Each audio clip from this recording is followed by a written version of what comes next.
Eh bien oui, en train de regarder un petit peu ici autour de moi, on a des débris à n'en plus finir. Et ce genre d'amas, eh bien, il y en a un petit peu partout dans le centre-ville.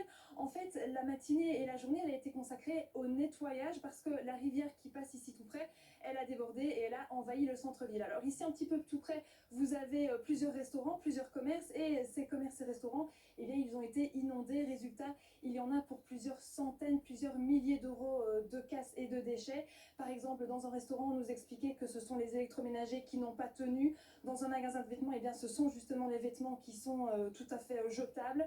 Et donc, concrètement, pour venir aider ces commerçants qui ont déjà été fortement impactés par la crise sanitaire, eh bien, tout le monde est venu les aider, des jeunes, des moins jeunes, des scouts par exemple. On a vu un jeune de 14 ans qui faisait du porte-à-porte pour venir proposer son aide. C'est donc une très belle solidarité qui s'est mise en place aujourd'hui. Il reste encore un petit peu de travail. Les commerçants nous ont expliqué qu'ils espèrent ouvrir d'ici une dizaine de jours à peu près. Une belle solidarité qui se met en place et même le soleil est revenu sur Grédoisseau. Merci beaucoup Justine Ponce pour ce point en direct. L'inquiétude de nombreux Belges ce soir, ça va être les compagnies d'assurance. Dans de nombreux endroits, on commence à découvrir les dégâts et l'on sait que ça sera compliqué de chiffrer exactement ces dégâts. Le ministre président wallon Elio Di Rupo a abordé justement cette problématique des compagnies d'assurance lors de la conférence de presse de cet après-midi au 16 rue de la Loi. Je vous propose de l'écouter. On me dit que toutes les compagnies d'assurance ont déclenché ce qu'on appelle la phase de crise. En d'autres termes, tous les personnels des assurances, tous les experts des assurances sont rappelés. Deux, les assurances sont prêtes à accorder des avances pour débloquer la situation, mais en fonction de ce qu'ils vont trouver. Donc il faudra quand même attendre certainement plusieurs jours. Les assurances nous disent aussi que les experts, une fois qu'ils auront décidé, estimé les dégâts, eh bien, les montants pourront être libérés dans les 30 jours. Enfin, je m'autorise un conseil. Dès que vous rentrerez chez vous, dès que vous pourrez retrouver votre domicile, la première chose à faire, et je sais qu'on n'y pense pas, c'est de faire des photos de tout ce que vous trouvez avant de bouger quoi que ce soit.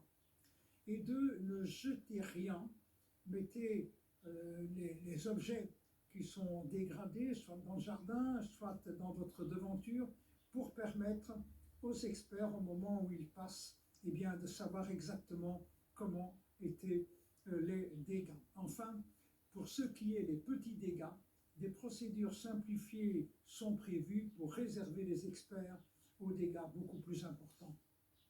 Et avec nous en plateau, Annabelle Van Bever, bonsoir. Bonsoir. Vous êtes la porte-parole d'Ores, le gestionnaire du secteur électrique pour de nombreux Wallons. Est-ce que ce soir, vous avez une idée du nombre de personnes, de foyers qui sont et qui seront encore pour cette nuit privée d'électricité? Alors ce soir, ce que je peux vous dire, c'est que la situation s'améliore progressivement. Donc les chiffres que nous avons, qui sont tout à fait récents, sont qu'actuellement 17 500 foyers sont privés d'électricité. Ce matin, ce midi plutôt, sous votre plateau, nous vous parlions de 20 000 foyers. Donc on constate que la situation s'améliore et est plutôt encourageante.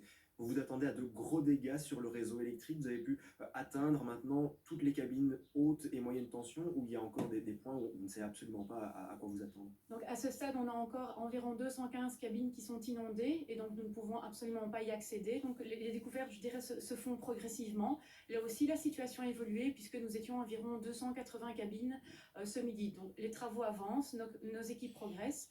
En parallèle, il faut aussi dire qu'elles visitent les maisons de la population pour aller vérifier les compteurs à l'intérieur des maisons, vérifier si ces compteurs ont été immergés et vérifier que l'installation du compteur est en ordre.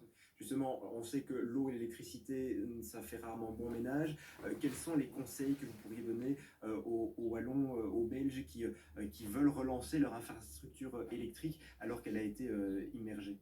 Alors, le premier conseil qu'on peut donner à la population qui a subi des inondations et des coupures d'électricité, c'est de couper l'alimentation générale. Donc c'est le disjoncteur qui se trouve sur le coffret du compteur. Ça, c'est le premier conseil. Le second conseil, c'est aussi de débrancher tous les appareils électriques. Évidemment, tout ça une fois que la maison n'est plus sous eau. Un autre conseil que nous pouvons donner et qui est assez primordial, c'est de faire visiter par un professionnel l'installation électrique domestique des personnes touchées. Merci beaucoup Annabelle Van Je vous en Dever prie. d'être venue en direct dans cette édition spéciale. Je me retourne vers vous, Justine Sau. J'aimerais bien que l'on fasse un point sur la situation des cours d'eau à l'heure actuelle. Est-ce qu'il y a encore des points critiques ce soir? Bien, regardez, cette carte, elle a été mise à jour en milieu d'après-midi et elle est identique en fait à celle de ce matin 8 heures, ce qui est une bonne et une mauvaise nouvelle.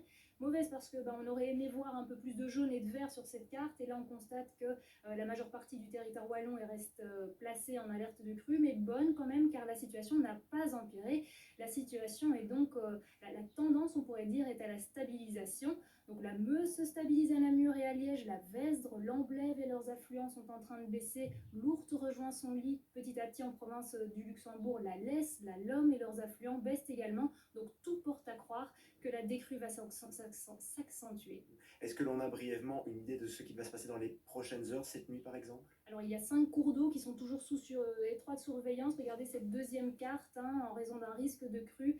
Il s'agit de l'Odeur, l'Eau Blanche, la Haute-Sambre et ses affluents, la Basse-Sambre et ses affluents, la Seine, le canal de Charleroi et Bruxelles. Mais là encore, la phase de stabilisation a pour la plupart du temps entamé. Merci beaucoup Justine Sau. La suite de cette édition spéciale, c'est bien sûr avec Luc Gilson. Passez une très belle soirée sur RTL et surtout, prenez soin de vous. RTL Info continue en radio, sur Internet et sur les applications mobiles.